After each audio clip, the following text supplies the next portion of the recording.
యానా నమస్తే అన్న నమస్కారం. మీ పేరు? నా పేరు వేముల అనిల్ కుమార్ అన్న. ఓకే, ఏం చేస్తుంటారా మీరు? ఇక్కడ కంప్యూటర్ ఆపరేటర్ ఇక్కడ కరీంనగరేనా? ఇక్కడ ఓకే, సో ఎంపీ ఎలక్షన్స్ రాబోతా ఉన్నాయి. ఇద్దరు అభ్యర్థులను అయితే ప్రకటించారు. Sitting MP Bandi Sanjay BJP నుంచి, బీఆర్ఎస్ పార్టీ నుంచి వినోద్ కుమార్ పోటీ అయిపోతాడు. రాబోయే ఎంపీ ఎలక్షన్స్ ఎట్లా ఉండబోతా ఉన్నాయి? ఇక్కడ పూర్తిగా కూడా మోడీ గారి చరిస్మా, అదేవిధంగా బండి సంజయ్ అన్న గారి చరిస్మా అనేది చాలా రకాలుగా కనిపిస్తూ ఉంది, కొట్టొచ్చినట్టు కనిపిస్తూ ఉంది.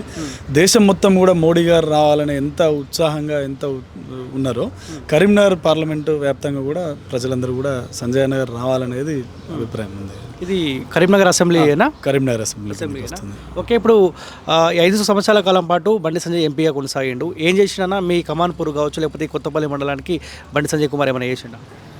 మా కొత్తపల్లి మండలానికి దాదాపుగా కొన్ని వందల కోట్ల అనుకోవచ్చు.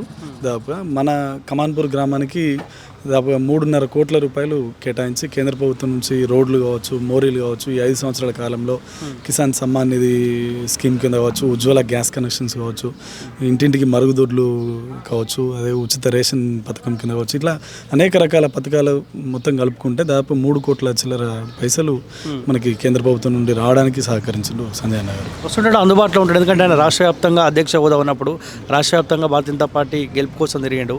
అందుబాటులో ఉంటాడా ఈ కరీంనగర్ పార్లమెంట్ పరిధిలో? కరీంనగర్ పార్లమెంట్కి చాలా ఎక్కువ సమయాన్ని కేటాయించింది ఇక్కడే కేటాయించిండు. రాష్ట్ర అధ్యక్షుడు ఉన్నప్పుడు కూడా మా గ్రామంలో ఒక చిన్న అబ్బాయి, అంటే కార్యకర్త వల్ల అబ్బాయి చనిపోతే కూడా వచ్చి పరామర్శించిండు. అట్లా చిన్నది పెద్దది అని కాకుండా ప్రతి చిన్న కార్యక్రమాలైనా కానీ వస్తూ ఉంటారు. చాలా సమయం కేటాయించిండు.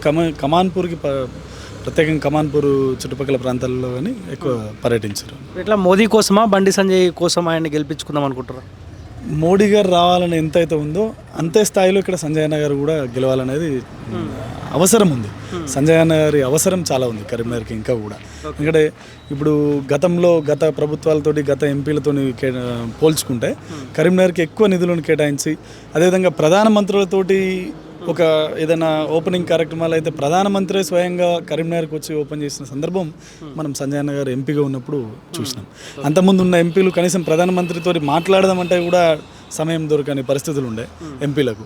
అట్లాంటిది ఇప్పుడు ప్రధానమంత్రి గారినే కరీంనగర్కి రప్పించి కొన్ని పథకాలు కావచ్చు, కొన్ని పనులను కావచ్చు, ప్రారంభోత్సవాలు చేయించినటువంటి సందర్భాలు మనం చూసినాం. కాబట్టి అందుకే మనకి కరీంనగర్కి మళ్ళీ ఒకసారి ఎంపీగా బండి సంజయ్ అన్న గారు రావాలనేది చాలా. ఇప్పుడు టీఆర్ఎస్ పార్టీ నుంచి కూడా బలమైన అభ్యర్థి ఉన్నాడు కదా వినోద్ కుమార్, కూడా మాజీ ఎంపీ అయిన కల్వకుట్ల కుటుంబానికి చాలా దగ్గర.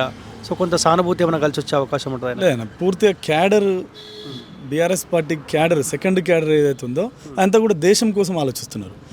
ఇక్కడ లోకల్ పాలిటిక్స్ గురించో లోకల్ లీడర్స్ గురించో కాకుండా సెకండ్ క్యాడర్ అంతా కూడా దేశం బాగుండాలి. ఇప్పటివరకు నరేంద్ర మోడీ గారి పరిపాలనలో ఒక్క బాంబ్ బ్లాస్ట్ కూడా జరగలేదు. దేశ వ్యతిరేక కార్యకలాపాలు అనేవి పూర్తి స్థాయిలో తగ్గిపోయినాయి. దానికి పూర్తిగా నరేంద్ర మోడీ గారే కారణం అనేది ఇప్పుడు ఒక ప్రజలుగా, ఒక కామన్ పీపుల్గా వాళ్ళు ఇప్పుడు బీఆర్ఎస్ సెకండ్ క్యాడర్ ఏదైతే క్యాడర్ ఉందో వాళ్ళందరూ కూడా అదే ఆలోచిస్తున్నారు. దేశం ముఖ్యమైనటువంటి కాన్సెప్ట్లో ఇప్పుడు ఉన్నారు. అధికార పార్టీ కాంగ్రెస్ పార్టీ ఉంది, ఇంకా అభ్యర్థిని ప్రకటించలేదు. ప్రకటించిన తర్వాత ఏమన్నా బండి సంజయ్ కుమార్కి ఏమైనా ఇబ్బంది అయ్యే అవకాశం ఉంటుందా? ఇప్పుడు పూర్తిగా మనం గత ఎన్నికల్లో చూసినాం, 6 గ్యారంటీలు 100 రోజులు పూర్తిగా ముందే మేము అమలు చేస్తామని అన్నారు.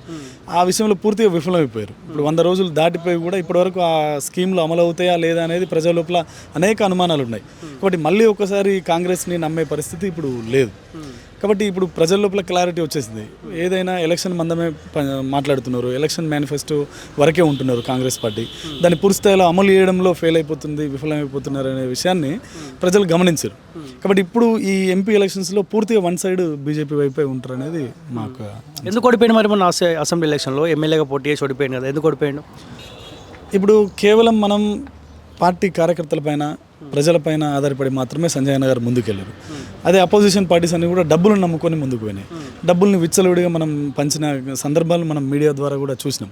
కాబట్టి ఆ విషయంలో కొంత మనం ధర్మం వైపే ఉండాలనేది సంజయ్ అన్న గారి కార్పొరేట్ స్థాయి నుంచి కూడా మనం చూస్తూ ఉన్నాం. సంజయ్ అన్న గారు వారు పూర్తిగా ధర్మం వైపే నిలబడాలి, పూర్తిగా ఫేర్గా ఎలక్షన్స్లో పోటీ చేయాలి, ఫేర్గానే ఉండాలనే ప్రయత్నం చేశారు. కాబట్టి గెలుపోవటంలో అనేటువంటి లాస్ట్ టైం మనకు డబ్బు అనేది ప్రభావితం చూపెట్టింది. ఈసారి ఆ పరిస్థితి ఉండదు.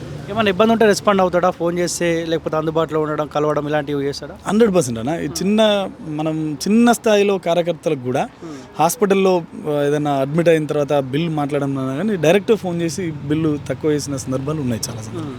ఓకే. ఒకటి అది ఒక్కటే సంజయ్ అన్న గారి పైన అభిమానాన్ని పెంచుకోవడానికి, ఇంతమంది అభిమానులుగా తయారవడానికి కారణమైంది. మెజార్టీ ఏమైనా పెరుగుతుందా 2019తో పోల్చుకుంటే? పూర్తి స్థాయిలో ఎక్కువ మెజారిటీ ఉంటుంది ఈసారి.